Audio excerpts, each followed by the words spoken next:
Live from New Delhi, you're watching DD India Live, India's voice to the world. I'm Preeti Kaur. Coming up in the next 30 minutes. Indian Prime Minister Narendra Modi is set to take oath for the third time over the weekend. Top leaders from neighbouring nations to attend Narendra Modi's swearing-in ceremony. Israeli army says Gaza school strike targeted militants, identifies 9 of the 30 fighters targeted. Washington urges Israel to be fully transparent on the strike. RBI, India's central bank, set to announce its monetary policy on Friday, first RBI policy after India's election results.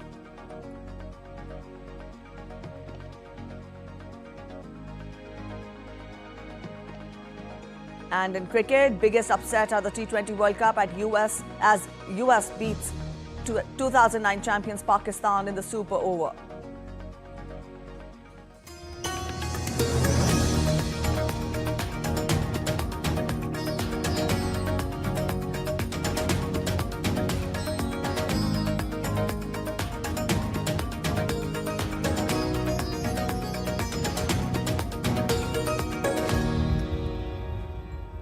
Hectic parleys have been underway in India for government formation. Senior BJP leaders met at Prime Minister's residence in New Delhi. On the other hand, NDA leaders have started arriving in New Delhi for the NDA meet on Friday. Following the conclusion of elections, the Election Commission of India submitted the list of newly elected members to the 18th Lok Sabha to President of India, Draupadi Murmu. National Democratic Alliance set in motion the government formation efforts under the leadership of Prime Minister Narendra Modi. Senior BJP leaders including Union Ministers Amit Shah and Rajnath Singh attended crucial meeting at PM's residence in New Delhi on Thursday. NDA lawmakers are scheduled to meet on Friday at Parliament Central Hall, with the new government likely to be sworn in over the weekend. Newly elected members of Parliament of BJP and NDA continued arriving in New Delhi on Thursday. On the other hand, Congress leader Rahul Gandhi held a press conference in New Delhi. What is the connection between the BJP, the fake exit pollsters, and the dubious foreign investors who invested one day before the exit polls were announced and made a huge profit at the cost of 5 crore families? After his comments, BJP slammed Rahul Gandhi over his remarks on stock market. देश के निवेशक जानते हैं कि पिछले 10 वर्ष के सफलतापूर्वक मोदी सरकार के कार्यकाल में हमारा मार्केट कैप पहली बार $5 ट्रिलियन से अधिक हुआ है. Rift is being witnessed among Indie bloc members. Aam Aadmi Party said it will not fight assembly polls in alliance with Congress. देखिए, अलायंस पहले से ये बहुत साफ है कि ये अलायंस लोकसभा चुनाव के लिए था. लोकसभा चुनाव हमने ईमानदारी से मिलकर के लड़ा है. दिल्ली जो विधानसभा का चुनाव है उसके लिए देश भर में कोई गठबंधन नहीं है. Following completion of election, the Chief Election Commissioner Rajiv Kumar called on President Draupadi Murmu and submitted the list of newly elected members to the 18th Lok Sabha to the President. जब चुनाव पूर्ण हो गया तो जितनी भी constituency से returning officers ने अपने अपने सर्टिफिकेट्स हमें भेजे, उसको एक लिस्ट करके पूरी नोटिफिकेशन इशू करके वो हमने महामहिम राष्ट्रपति जी को अभी दिया. उसके बेसिस पर अब 18th लोकसभा का गठन की प्रक्रिया हमारी तरफ से पूरी हो गई.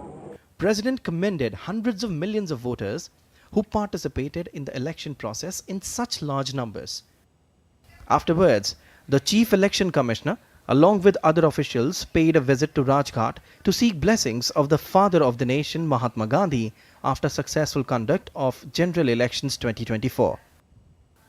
Fuzail Ahmed reporting for DD India. The swearing-in ceremony of Prime Minister Narendra Modi and his Council of Ministers for the third straight time will also see what has become a tradition now since 2014 being taken forward. The BJP-led NDA government has believed and acted on the neighbourhood first policy since inception. It has led to leaders of neighbouring nations being invited to attend the grand occasion. Conveying continuity in India's foreign policy, even this time around, leaders from neighbouring countries have been invited with one notable exception. Take a look at this report. Prime Minister Narendra Modi's neighbourhood first policy was put into action the day he took oath of office for the nation's top executive post, the first time in 2014.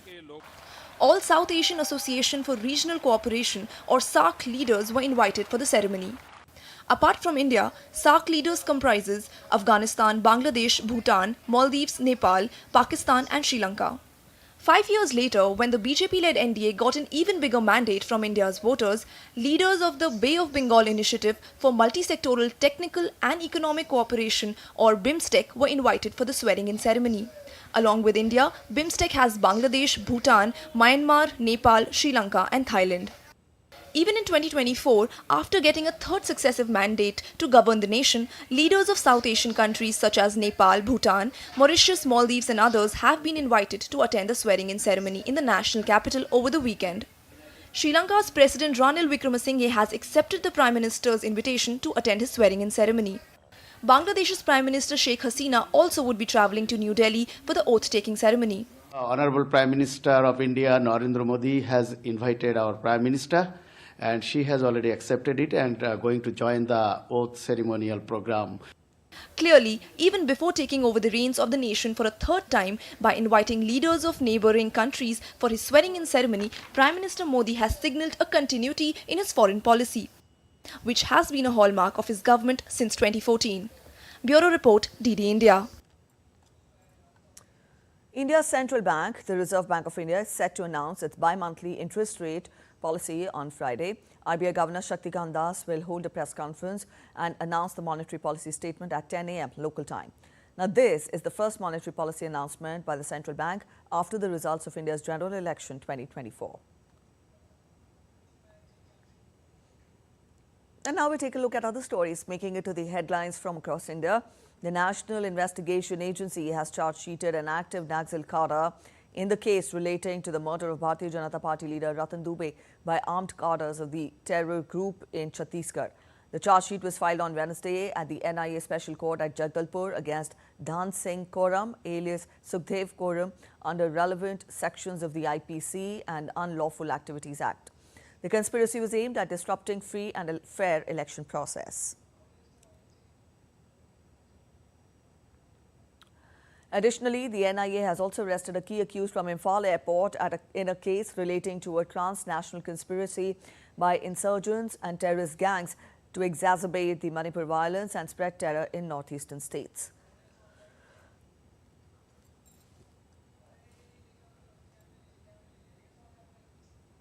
And on the allegations of irregularities in the medical entrance exam, NEET, and inflation of marks, the National Testing Agency said that the increase in cutoff and number of toppers in the NEET UG reflect the competitive nature of the exam.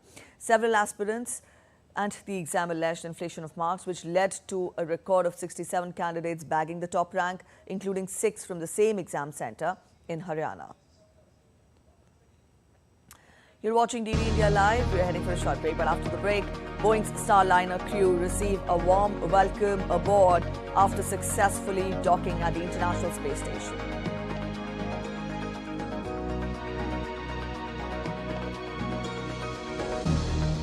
Stay with us for a dazzling rendezvous with colored diamonds and sapphire crystal watches on display at Christie's, New York. And in tennis, Italian Jasmine Paoloni reaches her first French Open final.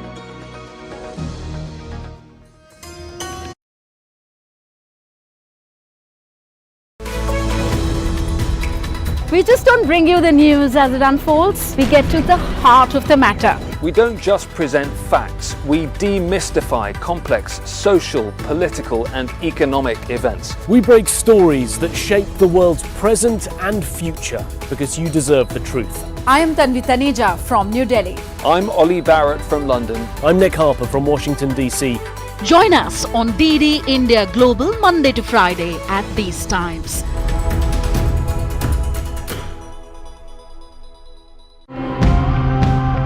The construction sector generates waste, causes air pollution and also contaminates water. It really harms our environment. But there are ways to make this sector more sustainable.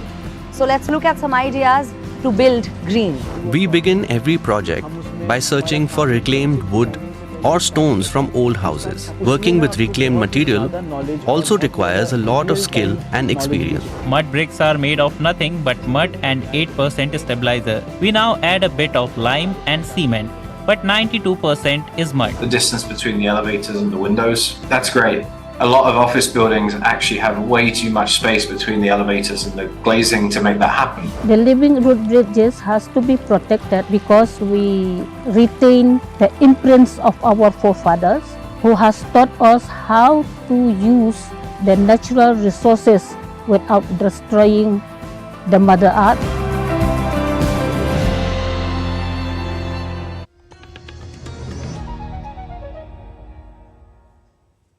Welcome back after the break. You're watching DD India Live and I'm Preeti. Let's get to international updates now. Israel claimed to have eliminated several Hamas terrorists in its latest airstrike on a central Gaza school. Now, the Israeli military spokesperson, Rear Admiral Daniel Hagari, said that the strike was conducted after intelligence indicated that there were no women and children in the classrooms, adding that the strikes targeted Hamas terrorists operating from a UN school in Gaza's Nuseirat neighborhood. Further, Hagari said that the military has identified 9 out of 30 Hamas and other terrorist groups targeted in the strike so far. The strike, once our intelligence and surveillance indicated that there were no women or children inside the Hamas compound, inside those classrooms. Despite the complex operational conditions, our Air Force used precise munitions to target the 3 specific classrooms that the terrorists were hiding inside. This is the 5th time we have had to target Hamas and Islamic Jihad terrorists operating from inside UNRWA facilities. I want to repeat it. The 5th time we are operating against Hamas that is using UNRWA facilities. Meanwhile, the United States expects Israel to be transparent about the strike on Gaza school. State Department spokesperson Matthew Miller said that the U.S. is in contact with the Israeli government in this regard. So we have been in contact with the government of Israel about this strike. They have said to us essentially what they have said publicly, which is that, and this is their claim, that they were targeting 20 to 30 members of Hamas and other militant groups, that they used a precision strike to target only one part of the building without hitting areas where civilians were sheltering. At the same time, we've seen the reports on the ground. We've seen the videos from the ground. We've seen the claims that 14 children were killed in this strike. And so the government of Israel has said that they're going to release more information about this strike, including the names of those who died in it. We expect them to be fully transparent in making that information public. The United Nations General Assembly on Thursday elected Denmark, Greece, Pakistan, Panama and Somalia to the 15-member UN Security Council for 2-year terms starting on 1st of January 2025. The Security Council is the only UN body that can make legally binding decisions such as imposing sanctions and authorizing the use of force. It has 5 permanent veto-wielding members: Britain, China, France, Russia and the United States. The remaining 10 members are elected, with 5 new members joining every year. Denmark, Greece, Pakistan, Panama and Somalia, who were all elected in uncontested slates, will replace Ecuador, Japan, Malta, Switzerland and Mozambique. Denmark received 184 votes, Greece 182, Pakistan 182 and Panama 183 and Somalia 179 votes.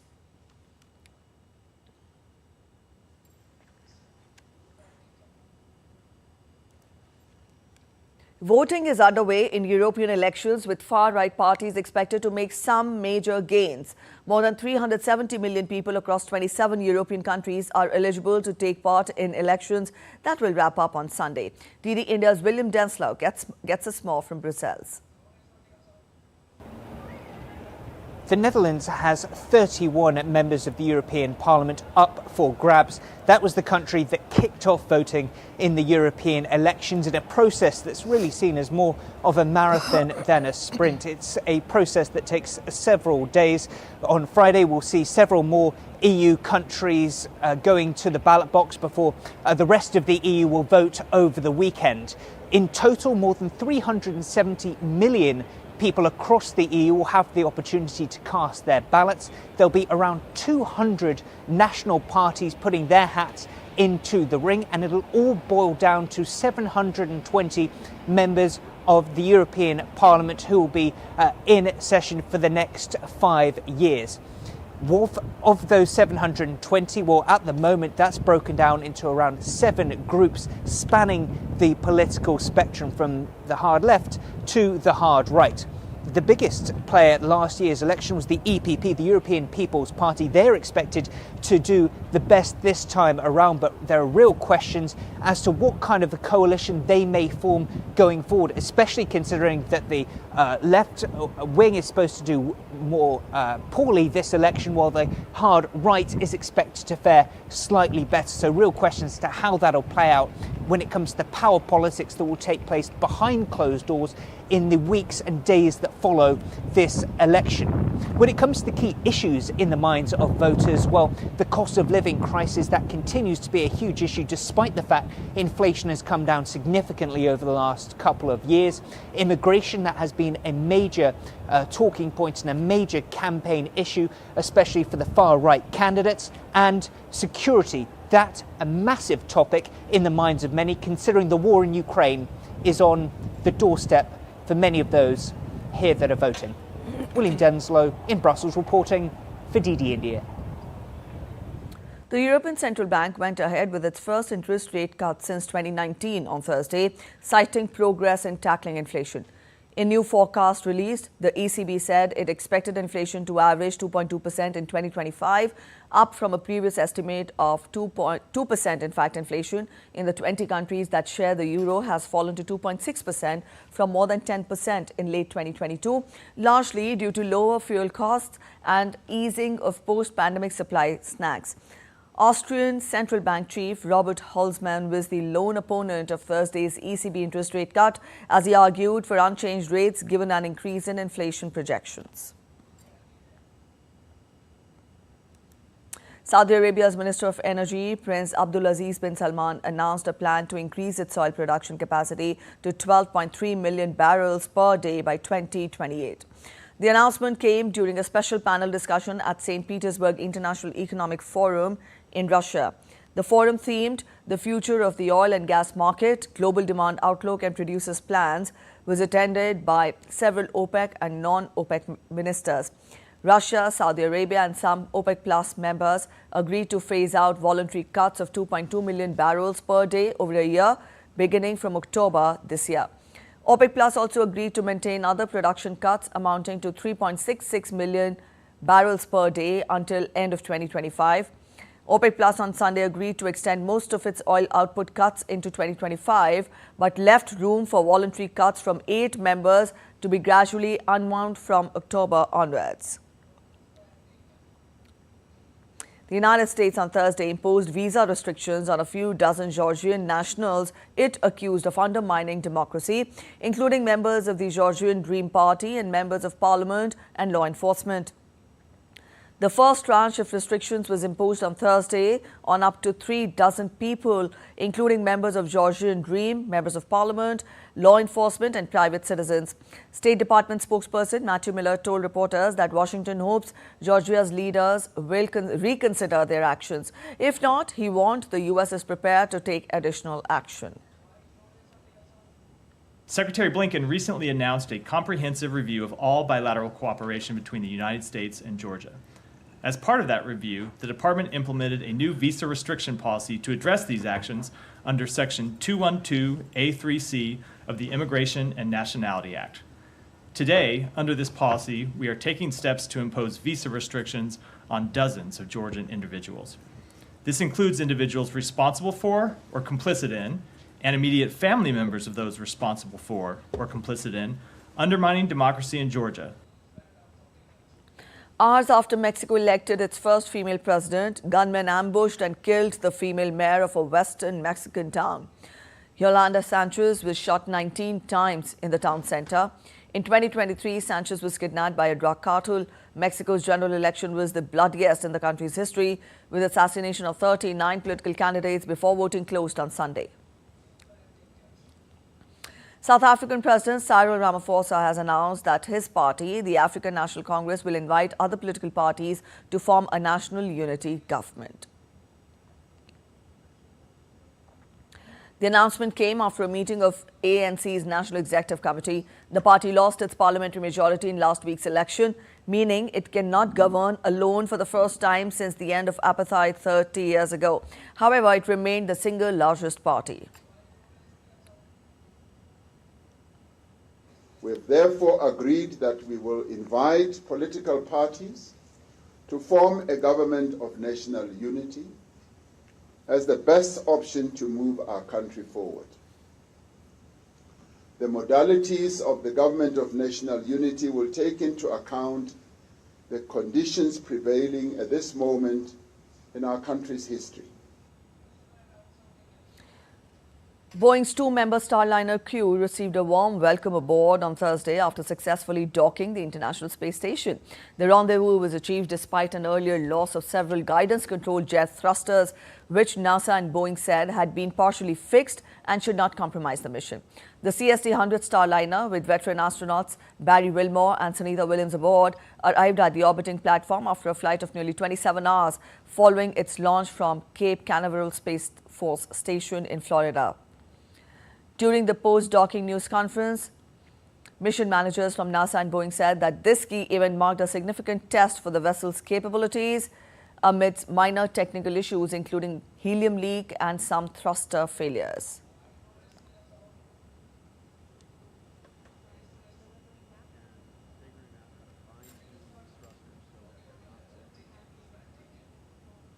And now we take a look at other stories making it to the headlines from across the world. UN Secretary General Antonio Guterres issued a statement on Thursday on the increasing violence across Myanmar. The statement strongly condemns the recent attacks by Myanmar military that have reportedly killed scores of civilians, including in the Rakhine State and Sagaing region. The statement was made by spokesperson Stephen Dujarric in New York. Colored diamonds and sapphire crystal watches dazzled on display at Christie's, New York on Thursday.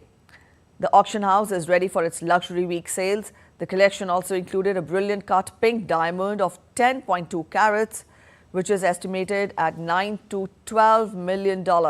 Known as the Eden Rose, the gem exhibits a pure pink hue with complete absence of any secondary color. United States handed a shocking defeat to Pakistan in their T20 World Cup match at Grand Prairie Stadium in Dallas on Thursday. The game had loads of twists and turns before it went right down to the super over, where the co-hosts emerged victorious. Earlier, Babar Azam scored 44 for 43 as Pakistan posted 159 for 7 in 20 overs. Chasing the target of 160, the US ended at 159 for 3 in stipulated overs, with the hosts needing 5 runs to win off the final ball. Nitish Kumar smashed Haris Rauf for a 4 to take the game to super over. US set a target of 19 runs for Pakistan in the super over, with the latter team ending at 13 in reply. Jasmine Paolini crushed Russian teenager Mira Andreeva 6-1, 6-3, 6-1 on Thursday to bulldoze her way into the French Open final and continue Italy's Roland Garros fairy tale. The diminutive 28-year-old is the first Italian player to reach the final on the Paris clay since doubles partner Sara Errani in 2012. Paolini, who used her booming forehand to devastating effect at the court, will face ultimate challenge in Iga Swiatek after the world number 1 made light work of Coco Gauff in the other semi-final. Rohan Bopanna and Matthew Ebden failed to go through to the final of the French Open men's doubles after crashing out in the semi-finals on Thursday.